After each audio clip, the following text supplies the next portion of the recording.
One Sunday morning, like many others, I was delivering a sermon in my church, the largest in Montgomery, Alabama. The congregation filled the seats, and I felt a sense of purpose, as many people considered me a guiding light in our community, a man of God who could lead them through hard times. My sermons were often powerful, and I prided myself on being a spiritual leader. But as I spoke that morning, I began to feel a strange, dull pain spreading across my chest, as if something heavy was pressing on me. I tried to continue, determined to finish the sermon and remain composed.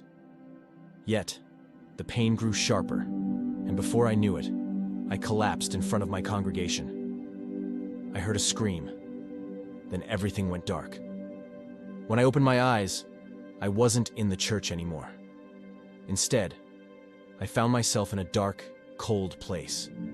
A long stone corridor that seemed to stretch forever. The air was thick and heavy, filled with a sense of dread. My limbs felt numb, like my body wasn't responding to me. Suddenly, I saw a figure, a tall man in a white robe, standing before me. Pale light radiated from his body, creating a stark contrast with the surrounding darkness. His expression was serious, almost stern. Yet, there was a calmness that made me feel small and exposed. "You are dead," he said in a calm, authoritative voice. "It's time to face the truth." His words hit me like a hammer. Dead? I couldn't believe it. This couldn't be how it ended. I tried to respond, but my voice felt trapped. "Who are you?" I whispered, fear spreading through me. "I am a messenger," he answered, "and I am here to show you what you have always ignored, what you chose not to see." The corridor seemed endless, but soon we reached a large iron door. He pushed it open effortlessly, and what I saw inside took my breath away. It was a dimly lit room with a massive mirror in the center. "Look," the man said, pointing toward the mirror. "See your life as it truly is." Slowly, I approached the mirror.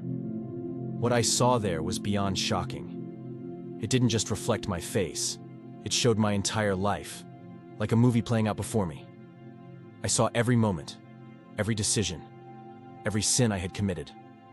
My sermons, the lies, the times I had betrayed people's trust, and even my darkest actions flashed before me, completely exposed.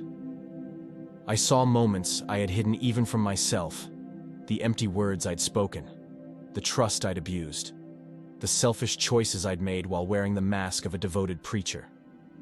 Every shameful detail was there, with no filter, no excuses.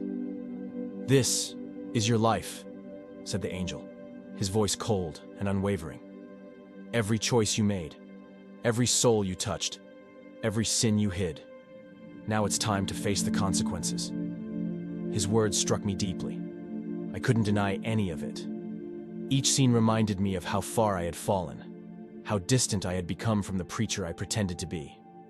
The guilt was overwhelming, pressing down on me with unbearable weight. "Why are you showing me this?" I asked, tears filling my eyes. "Why must I suffer like this?" "Because this is only the beginning," the angel replied. "You must understand what you have done before you can face true punishment." The room began to shake, and the mirror dissolved into darkness.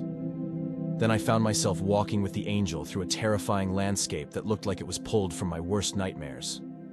Flames flickered in the distance, and agonizing screams filled the air.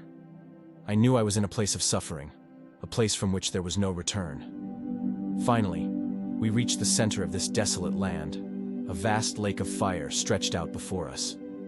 In the middle of the lake, on a throne made of bones, sat a figure cloaked in darkness.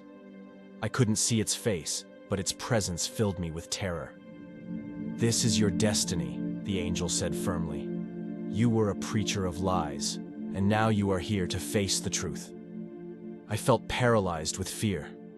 I wanted to scream, to beg for mercy, but I couldn't.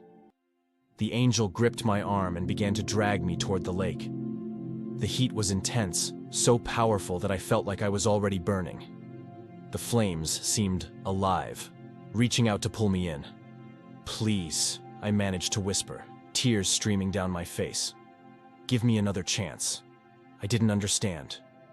For a moment, I saw a flicker of compassion in the angel's eyes, but he shook his head.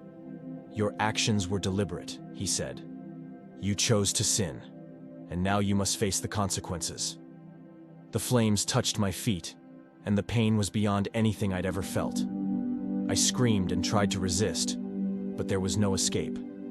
Then, just as I was about to be thrown into the lake, everything stopped. The dark figure in the center of the lake rose, and silence fell over the realm. "John," it spoke, its voice echoing in the stillness.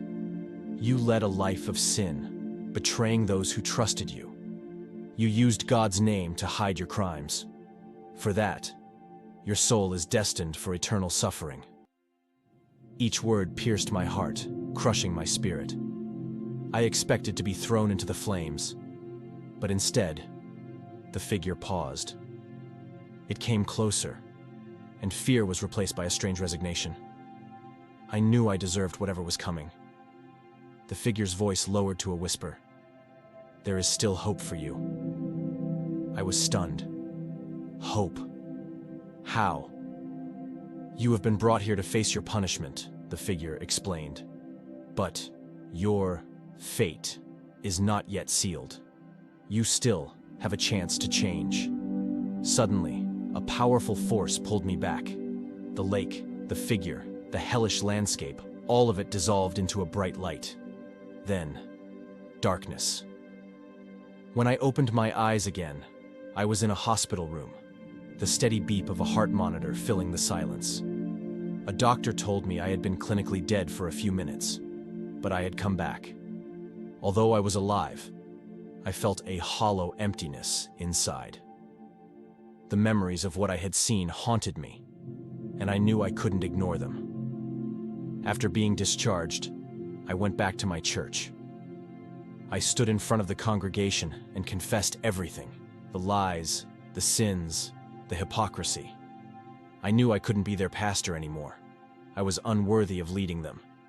I wasn't looking for forgiveness. I simply wanted to repent and make a start toward redemption. My life changed completely from that day. I left the church and began working with the poor and marginalized, trying to atone for the harm I had caused.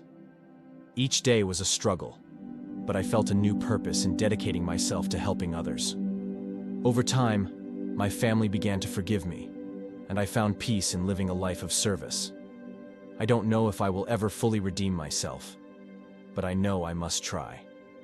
The vision of hell showed me what awaited me if I turned back to my old ways. Now, I walk in the light, hoping for mercy when my time truly comes. Thank you for listening to this story. If it resonated with you, please consider subscribing, leaving a comment, and sharing this message. The more people who hear it, the more lives may be touched by its message. Thank you for your support, and stay tuned for more stories that may speak to your heart.